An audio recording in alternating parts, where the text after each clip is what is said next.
A huge storm moving into the west coast, and we're also watching a system across the south that's going to bring some strong to severe thunderstorms.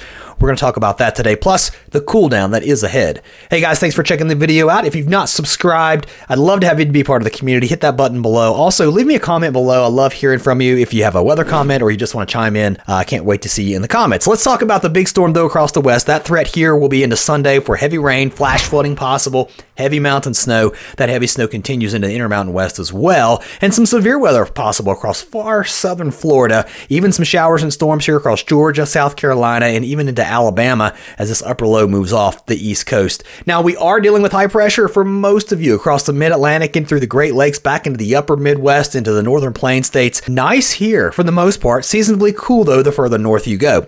Speaking of temperatures, we will see a bit of a warm-up in these areas, especially across the northern part of the United States, say from New York into New England, up into Vermont, New Hampshire, some moderating temperatures. A little cool in Michigan heading into Sunday. These are high temperatures, 30s and 40s. Back through Wisconsin, though, we are warming back up into the 40s.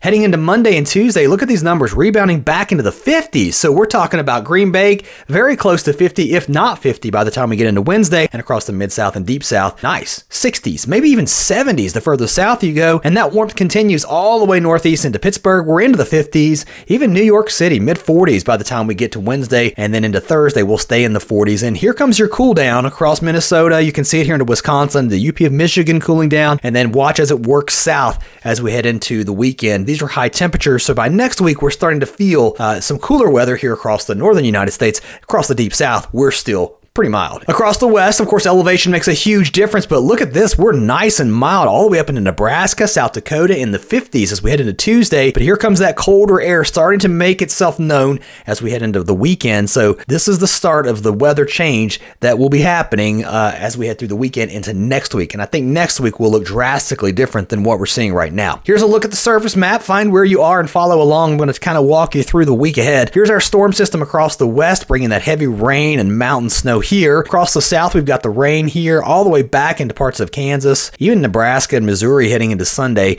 That'll continue through the day, and those strong to severe storms, again, possible across the far tip of southern Florida. Even a few strong storms can't be ruled out elsewhere, but the biggest risk will be here. This out west, we're going to talk about this in a little more detail in just a second because there's a lot to talk about. In fact, some of the language coming out from the National Weather Service, they're using strong, bold letters in their forecast discussions, trying to let people know, and also communicators that are talking to people on the ground. You guys need to be ready for this. And if you're in California and you're watching this, the flooding risk isn't just going to be into the hills, it's going to be everywhere, even into the cities. So you want to be weather aware. Weather.gov is where you need to make sure you get your latest weather updates, have a way to get warnings if they come out. Flooding is a serious deal, and you really need to pay attention to that. And heavy mountain snows in the mountains 2 to 4 feet. Now, across the northern plains, from the Great Lakes into the mid-Atlantic, the Northeast, quiet, sunshine. Cool though across the Northeast, even back toward the Great Lakes, cool-ish, not cold. And we're staying fairly mild though, back from Iowa, Minnesota, even into Wisconsin,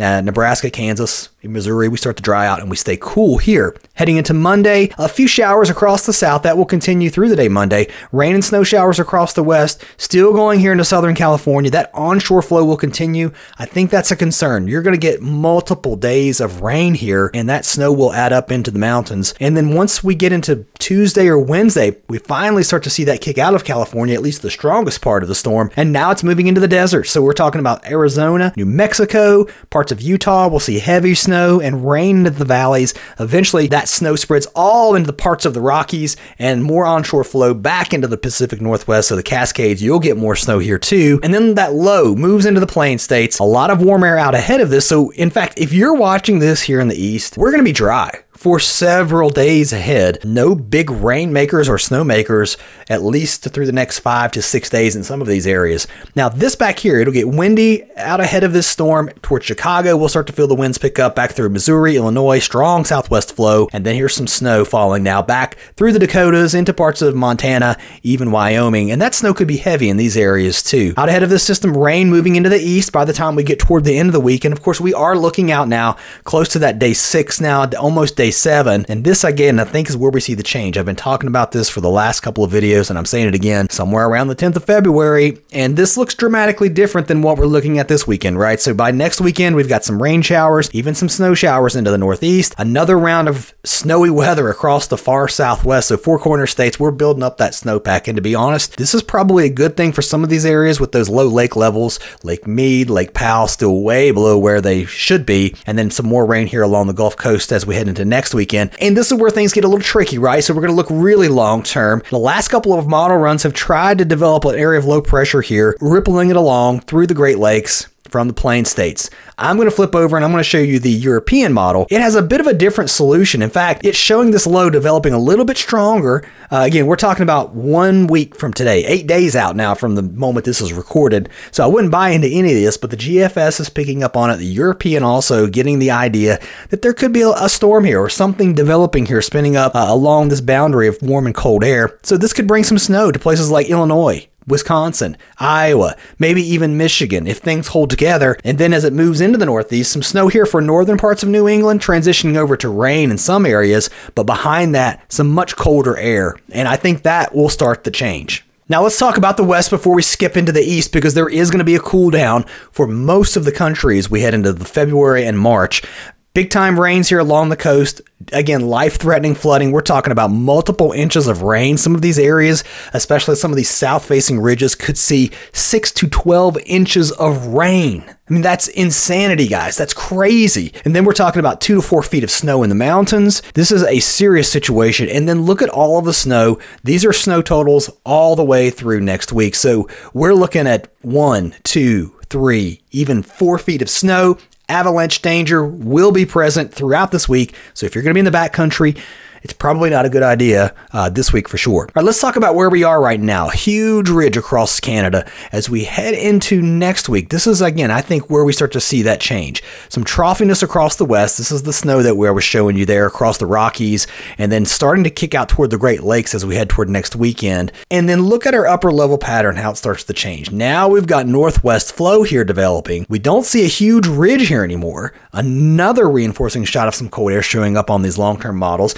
And this right here, guys, heading into the middle part of February, this is cold. I mean, I think we get way below average in some of these areas, and it just keeps coming. Another potential storm. How about this? Another potential storm. Another potential storm. So I don't think we're going to be dealing with 1, 2, 3 storms. I think we're going to be dealing with more than that. And it may not hit the same areas, but the fact that we'll be tracking several possible winter storms over the next 2 to 3 weeks. These are the average temperatures, and you can see below average in the east and the west, close to normal, if not a little bit above normal here in parts of the northern plain states. But let's face it, it's still going to be cold here seasonably, but definitely cold across the south. And then look, heading into March, boom, it stays cold. Even across the west, we're looking now toward March 10th, March 15th, staying below average. At least that's what the long-term models are saying. I don't make this stuff up. I'm just telling you what I'm seeing. Also looking at the North Atlantic Oscillation, the Arctic Oscillation, EPO, all of these signals, these teleconnections are signaling colder weather is ahead. All right, thanks for watching, guys. I'll catch you next time.